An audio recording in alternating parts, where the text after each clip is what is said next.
उपस्थित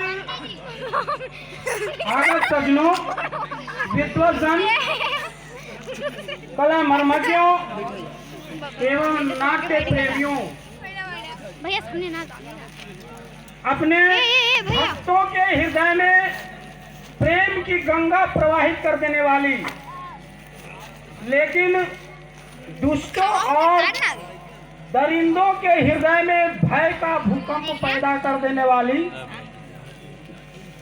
आदिशक्ति जगत जननी मां जगदम्बे की उपासना में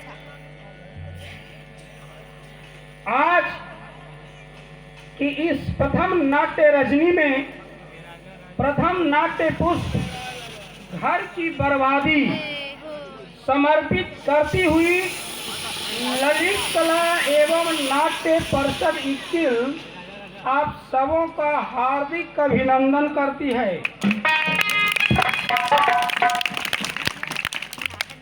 मैं सबसे पहले आप लोगों की एक बात से अवगत करा दूं, कहते हुए मन भाव विह्वल हो रहा है, गला कुंठित हो रही है, लेकिन नियति के कठोर नियमों के आगे मनुष्य किम कर्तव्य विमूढ़ हो जाता है। मेरे कहने का मतलब यह है, हमारे गांव के कुछ अभिभावक जैसे स्वर्गीय श्रीकांत शर्मा जो गढ़पुर मोहल्ला के रहने वाले, स्वर्गीय श्रीकांत शर्मा जो ब्राह्मण टोला मोहल्ला के रहने वाले, सकल शर्मा पोखरपुर मोहल्ला के रहने वाले और महेंद्र भगत माली टोला मोहल्ला के रहने वाले थे, आज हम लोगों के बीच में नहीं हैं, उनका स्वर्गवास हो चुका है। मैं आप तमाम लोगों से ये निवेदन करना चाहूंगा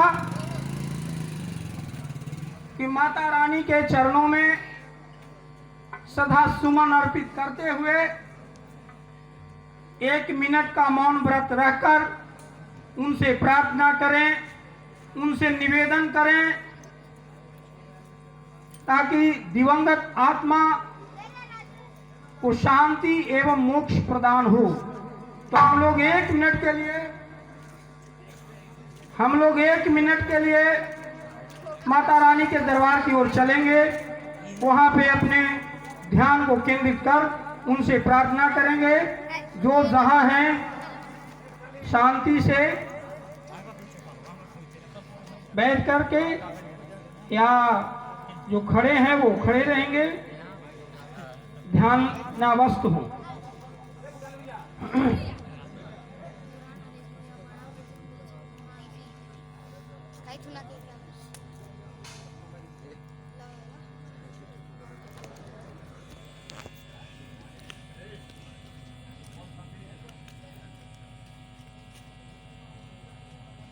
मोहल्ला शांत।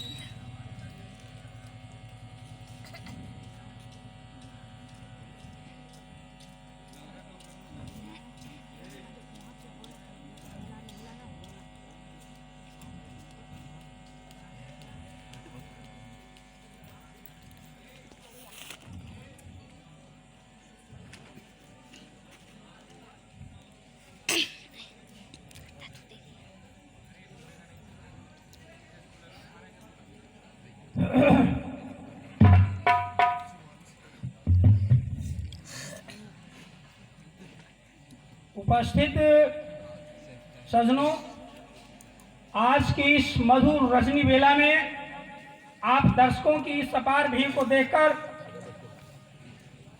मैं धारणा की इस वृत्ति को पुष्ट करता हूं कि आज इस वैज्ञानिक युग में मनोरंजन के सभी साधनों के उपलब्धता के बावजूद भी नाटक अपनी शताधिक अंत संघर्षों की विपरीतता में जीवित है। और इसके लिए मैं इस इलाके के लोगों का, यहाँ उपस्थित तमाम लोगों का को कोटि कोटि नमन करता हूं और ये कहना चाहूंगा कि न कोई अरमान रखता हूं, न कोई फरमान करता हूं। न कोई अरमान रखता हूँ, न कोई फरमान करता हूँ। और तहजीब से सुनो तो आप सबों को दिलो जान से सम्मान करता हूँ। इसी भावुकता में दूसरी बात कि जिंदगी में मुझे न कोई राह आसान चाहिए, जिंदगी में मुझे न कोई राह आसान चाहिए, और जिंदगी में मुझे न कोई अपनी खास पहचान चाहिए। बस रोज एक ही दुआ मांगते हैं मां शेरा वाली से कि आप लोगों के चेहरे पर एक छोटी सी मुस्कान चाहिए, आपके चेहरे पर एक छोटी सी मुस्कान चाहिए। उपस्थित सज्जनों, आज की प्रस्तुति का यह नाटक घर की बर्बादी एक सफल सामाजिक अनुकृति है, जिसके लेखक बीबी राजेश एक चर्चित आधुनिक नाटककार हैं, जो तजनीत सामाजिक समस्याओं के अभ्यंतर में प्रविष्ट हो उसकी यथार्थ पहचान को दर्शकों के सम्मुख रखा है। इस नाटक का मूल उद्देश्य विविध सामाजिक समस्याओं का एक मूर्त प्रतिमान है। सन 1947 के बाद भारत में जो चारित्रिक अपकर्ष हुआ है, उसे लेखक ने बड़े ही सुंदर और सुघड़ रूपों में दृश्यगत किया है। जैसे जैसे भौतिकता का उत्कर्ष हुआ है, कहीं उससे अधिक चारित्रिक और सांस्कृतिक अपकर्ष भी हुआ है। आज मनुष्य बेनकाब है, उसकी वृद्धि हीन से हीनतर होती चली जा रही है। वह अपनी यथार्थ पहचान और अस्मिता खो बैठा है, और इस ह्रास का वो खुद जिम्मेवार है। तब प्रश्न उठता है कि कैसे होगा मनुष्य का उत्थान, कैसे उसकी नैतिकता पुनः अपने मानदंडों को प्रतिस्थापित करेगी। यही प्रश्न इस नाटक में सोचने समझने पर विवश करता है। इस सवाल के जवाब में लेखक ने एक बहुत ही सुंदर बात लिखी है। वो क्या कहते हैं कि माझी ही जब पागल हो, माझी नाव चलाने वाले को कहा गया, माझी ही जब पागल हो तो पतवार बदल कर क्या होगा, और जब खुद ही नहीं बदलोगे तो सरकार बदल कर क्या होगा, जब खुद ही नहीं बदलोगे तो सरकार बदल कर क्या होगा। लेखक ने इस नाटक में कई पक्षों को द्रष्टव्य किया है, उजागर किया है, दर्शकों के सम्मुख रखा है, जिसमें एक पक्ष मित्रता का है, उसकी धूर्तता का है, उसकी चालाकी का है।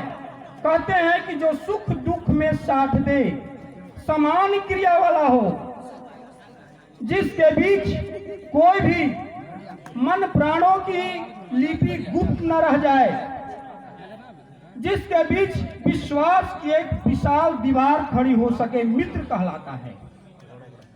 ऐसे मित्रता का गुणगान करते हुए कहा गया कि जे न मित्र दुख हो ही दुखारी, ती पिलोकक पातक हारी। एक तरफ ऐसी बात, दूसरी तरफ कहा गया कि मित्रता बड़ा अनमोल रतन, कब इसे तौल सकता है धन। जहां एक तरफ तुलसीदास जी और रामधारी सिंह दिनकर ने इस तरह की बातें बोली, इस तरह की बातें कहा, ठीक दूसरी तरफ एक अंग्रेज लेखक ने लिखा कि ये faithful friend is the maxim of life, माने एक सच्चा मित्र, एक विश्वासी मित्र जीवन में औषधि के समान होता है। तो एक तरफ तो लेखक ने मित्रता का पक्ष को रखा, दूसरी तरफ भ्रातृ प्रेम को। तो भ्रातृ प्रेम में सीधी सी एक बात है कि सच्चा भाई वो नहीं होता, सच्चा भाई वो नहीं होता जो संपत्ति बांट ले, सच्चा भाई तो वो होता है जो विपत्ति बांट ले। उपस्थित महानुभावों,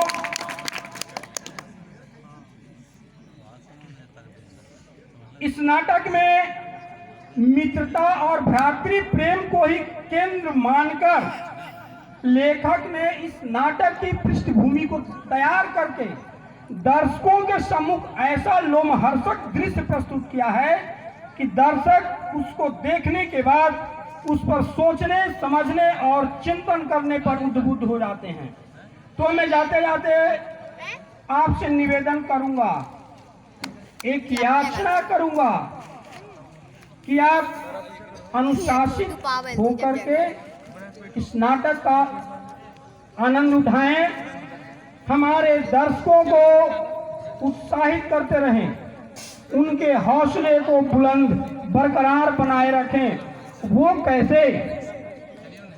कहते हैं कि वो बाग ही क्या जिसमें माली ना हो, वो बाग ही क्या जिसमें माली ना हो, और वो फूल ही क्या जिसमें डाली ना हो, और वो परिवार ही क्या जिसमें खुशहाली ना हो, और वो कार्यक्रम ही क्या जिसमें आप जैसे दर्शकों की ताली ना हो।